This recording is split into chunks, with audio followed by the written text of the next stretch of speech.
Loué soit Jésus-Christ, sa paix soit avec vous.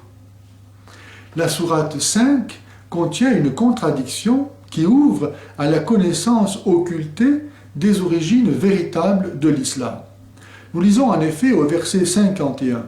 « Ô vous qui croyez, ne prenez pas pour amis les juifs et les chrétiens. » Et quelques versets plus loin seulement, nous lisons au verset 82, « Tu constateras que les hommes les plus proches des croyants par l'amitié sont ceux qui disent « Oui, nous sommes chrétiens ».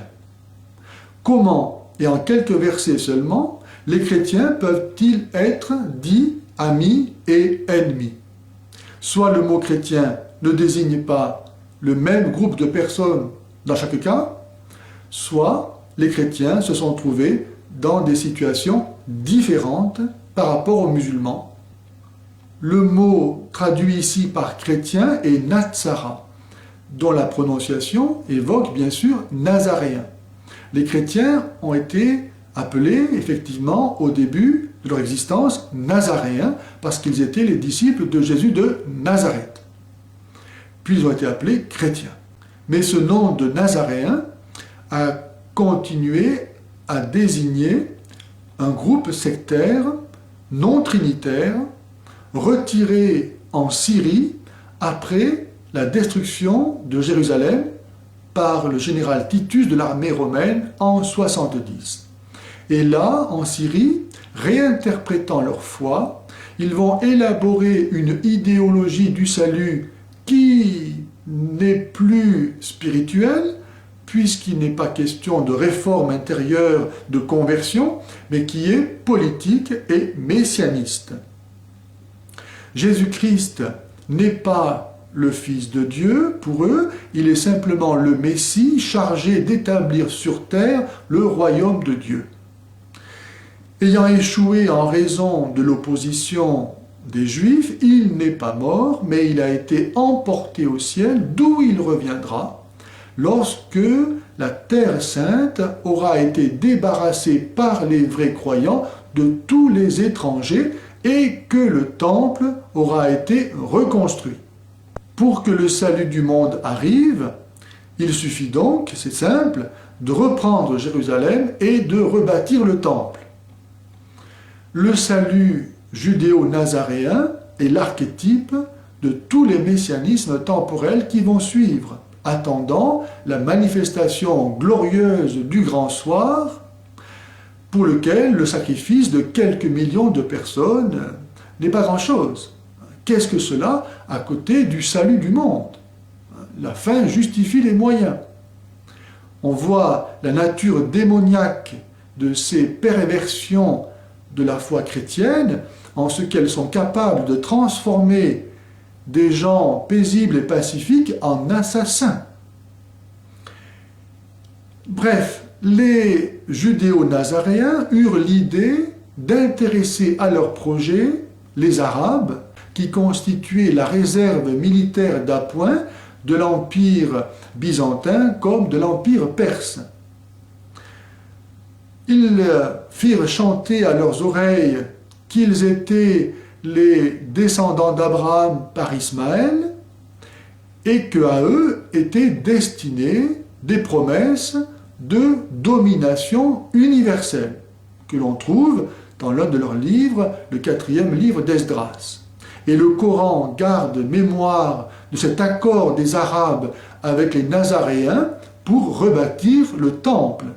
On trouve ça à la sourate 2, verset 127. Abraham et Ismaël élevaient les assises de la maison. Notre Seigneur accepte cela de notre part. Il n'y a qu'un seul événement de la vie de Mohammed dont nous soyons sûrs, et aussi de sa datation, c'est qu'en 629, il a été battu par les Byzantins, encore appelés Romains dans le Coran, dans sa marche vers Jérusalem, à l'est du Jourdain, à Mouta. Et la sourate 30, versets 1 à 5, garde le souvenir de l'encouragement donné aux vaincus.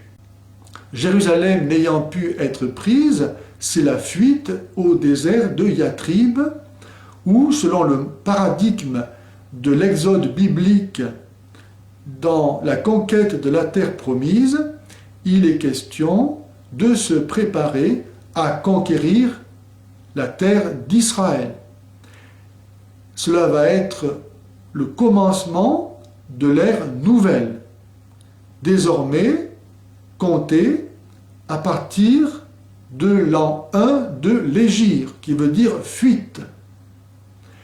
La prise de la Palestine et de Jérusalem, qui deviendra la capitale du monde, est la condition pour l'avènement de l'ère nouvelle.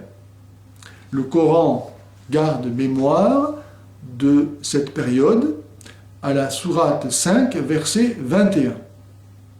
Ô mon peuple, entrez dans la terre sainte qu'Allah vous a destinée. Évitez de retourner sur vos pas, sans quoi vous vous retrouveriez ayant tout perdu. La prise de la Palestine et de Jérusalem est le gage de la conquête du monde. Sourate 7, verset 128. Ce n'est que 9 ans plus tard et 3 ans après la mort de Mohammed que Omar va entrer à Jérusalem. Et aussitôt, sous les assises du temple rasé, il va édifier un bâtiment aux dimensions exactes du cœur du temple d'Hérode, c'est-à-dire du deuxième temple. Et devant cet édifice, nous dit un témoin, il offrit un sacrifice, qui rappelle évidemment les sacrifices juifs du temple, mais aussi les rituels nazaréens, dont l'islam a gardé nombre d'entre eux, à savoir par exemple le sacrifice du mouton pour la fête de l'Aïd el-Kébir, ou bien l'interdiction de boire du vin et de l'alcool, mais aussi l'obsession de l'impureté et des femmes, comme la haine de saint Paul. La Palestine avait été prise, le temple en quelque sorte était reconstruit, et pour autant le Messie n'était pas redescendu du ciel. Il devenait donc urgent pour Omar de se désolidariser de ses guides l'ayant conduit à cette victoire, s'il ne voulait pas donner pour origine à son pouvoir l'erreur.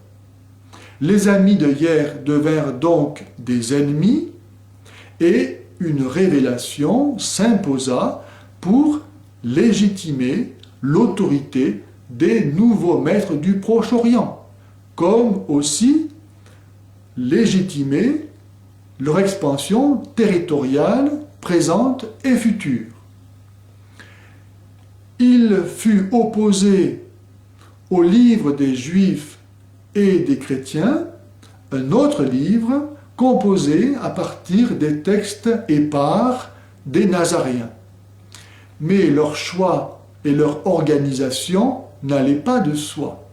Et les traditions musulmanes gardent le souvenir de plusieurs collectes et de différents assemblages concurrentiels où s'origine d'ailleurs l'opposition des chiites et des sunnites.